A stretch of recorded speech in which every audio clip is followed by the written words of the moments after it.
اللہ جب میں مر جاؤں میرے سینے کے اوپر رکھ دینا، میرے کفن کے اوپر رکھ دینا، عمر کی بخشش کے لیے یہی کام۔ اندھیری شملے چراغ بن کر جو ساری دنیا میں زور پچھاتا، آقا عمر، رہبر عمر، مرشد عمر، اولا عمر، بالا عمر، برتر عمر، بہتر عمر، اولا عمر، اعلی عمر۔ حضرت عمر فاروق، والد کا نام خطاب، والدہ کی نام حنتمہ، آپ کی پیدائش 571 عیسوی مکہ معظمہ اور آپ کی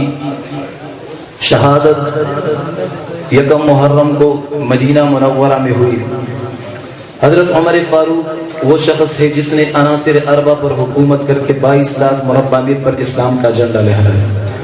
اور صرف یہی نہیں کہ انسانوں پر حکومت کی بلکہ انسانوں کے ساتھ ساتھ حیوانوں اور نباتات پر بھی حکومت کی۔ حضرت عمر فاروق وہ شخص ہے جس نے عناصر اربع پر حکومت کی، مٹی پر حکومت کی،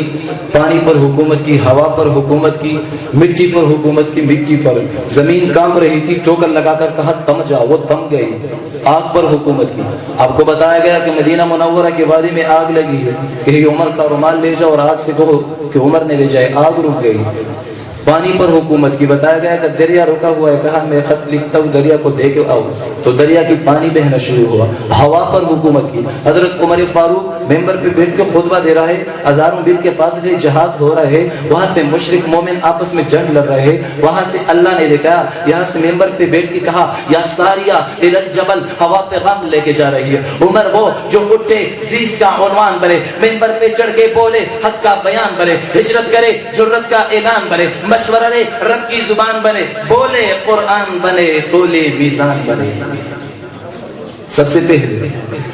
پہلے جس نے کعبہ کا دروازہ کھولا عمر بن خطاب ہے، سب سے پہلے جس نے اعلان ہجرت کی عمر بن خطاب ہے، سب سے پہلے جس نے 20 رکعت تراویح کا اہتمام کیا عمر بن خطاب ہے، جس نے پہلی مرتبہ ہر مسجد میں خطیب اور امام کا تقرر کیا عمر بن خطاب ہے، جس نے حسین کو اپنے بیٹے سے بڑھ کے وظیفہ دیا عمر بن خطاب ہے، جس نے نبی کی بیٹی کے سب سے زیادہ احترام کیا عمر بن خطاب ہے، جس کے متعلق آقا نے تاریخی جملہ کہا، آقا نے کہا عمر والدین مرے اولاد روتی ہے، اولاد مرے والدین روتے ہیں، جس دن دنیا سے دور جائے گا عمر، قیامت تک محمد کا اسلام روتا رہے گا۔ ہے وہ آدھی دنیا کا حکمران تھا، آج کل کیسے حکمرانی ہے، وہ آدھی دنیا کا حکمران تھا۔ جب میں تاریخ میں یہ پڑھتا ہوں کہ جس نے 22 لاکھ مربع میل پر اسلام کا جھنڈا لہرایا تو کہتا ہوں وہ آدھی دنیا کا حکمران تھا۔ جب میں پڑھتا ہوں کہ خلیفہ ہونے کے باوجود اس کے کپڑوں پر 70 سے زیادہ پیون لگے ہوتے تو کہتا ہوں وہ آدھی دنیا کا حکمران تھا۔ جب میں پڑھتا ہوں کہ گفل لرزتا تھا، شیطان بھاگتا تھا، جب میں پڑھتا ہوں کہ اپنے کندھوں پر یتیموں اور بیواؤں کا بوجھ اٹھایا کرتا تھا، جب میں پڑھتا ہوں کہ این کا سرانہ لے کر درخت کے سائے میں سو جایا کرتا تھا، جب میں پڑھتا ہوں کہ بیت المقدس کو فتح کرنے گئے، خود پیدل تھا، سواری کو غلام تھا، تو کہتا ہوں حکمراں بھی مگر کہا تھا، وہ حکمراں بھی مگر کہا تھا، وہ آدھی دنیا کا حکمراں تھا، وہ حکمراں بھی مگر کہا تھا، پر کے بوجھوں پہ حق پرستوں کے ساتھ کشتی روا دوا تھا، بڑا مبارک ہے نام اس کا، ستاروں جیسا مقام اس کا، وہ ایک شاہی صفت مجاہد سوئے منظر روا دوا تھا، اوپر سورج سے تاج مانگا، سمندروں سے خراج مانگا، اس سے خبر ہے کہ اس کا سکہ جہاں میں جاری کہا تھا، حسن سے پوچھو علی سے پوچھو، تم اس کے بارے نبی سے پوچھو، اندھیری شملے چراغ بن کر جو ساری دنیا میں زور پچھاتا، آقا عمر، رہبر عمر، مرشد عمر، اولا عمر، بالا عمر، برتر عمر، بہتر عمر، اولا عمر، اعلی عمر۔ اور سنو عمر عین میم را، اگر تم لوگوں سے پوچھا جائے تو تم تو کہے گے کہ عمر، توجہ، اگر مجھ سے کچھ تمہیں کہوں گا عین علی کی ہے، میم محمد والی ہے، را رب والی ہے، رب نے چنا، محمد نے چنا، علی نے چنا، ویسے تو نہیں کہتے۔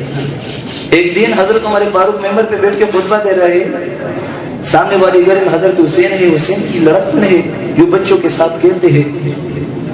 حسین یوں موج میں آ کر کہنے لگی عمر جو خطبہ دے رہا ہے یہ ہمارا غلام ہے، یہ ہمارا غلام ہے۔ اس کے ساتھ حضرت عبداللہ عمر کا بیٹا وہ بھی کھڑا تھا۔ شام جب وہ اپنے گھر آنے لگی تو اس ابا جان سے کہنے لگی ابا جان آج تو حسین کہتا کہ عمر ہمارا غلام ہے۔ حضرت عمر فاروق نے کہا کہ عبداللہ جا کر حسین سے کہہ دو کہ آپ نے جو کہا ہے اس کو لکھ کے دو۔ حضرت حسین نے قلم کاغذ اٹھا کر لکھا عمر ہمارا غلام ہے فقط حسین ابن علی۔ حضرت عبداللہ دوڑتے آنے لگے اور رکا اپنے ابا جان کو حوالہ کرنے لگے۔ حضرت عمر فاروق نے رکا اٹھایا، چوما، سنو یہ کس کی ہے؟ ایک چھوٹی بچی کی لکھائی ہے نا، ایک لڑکپن شخص کی لکھائی ہے، لیکن سنو یہ ہے کون؟ نواسہ رسول ہے، علی کا بیٹا ہے، فاطمہ کی لال ہے۔ حضرت عمر فاروق نے رک کر اٹھا کر چوما، آبرو کے ساتھ لگایا، پیشانی کے ساتھ لگا کر کہا اے عبداللہ جب میں مر جاؤں میرے سینے کے اوپر رکھ دینا، میرے کفن کے اوپر رکھ دینا، عمر کی بخشش کے لیے یہی کام۔ یہ تو ویسے نہیں کہتا آقا عمر، رہبر عمر، مرشد عمر، اولا عمر، بالا عمر، برتر عمر، بہتر عمر، اولا عمر، اعلیٰ عمر، ذات نبی پاک پہ سو جان سے شیدا عمر، ایمان میں ایغان میں احسان میں یکتا عمر، ما بعد ختم المرسل کوئی نبی آنا نہیں، یہ سلسلہ چلتا اگر ایک نبی ہوتا عمر۔ آقا میرے صدیق کبیر، آقا میرے عثمان علی، آقا میرے صدیق کبیر، آقا میرے عثمان علی، ایک طرف مولا علی، ایک طرف مولا عمر، وما علینا الا البلاغ المبین۔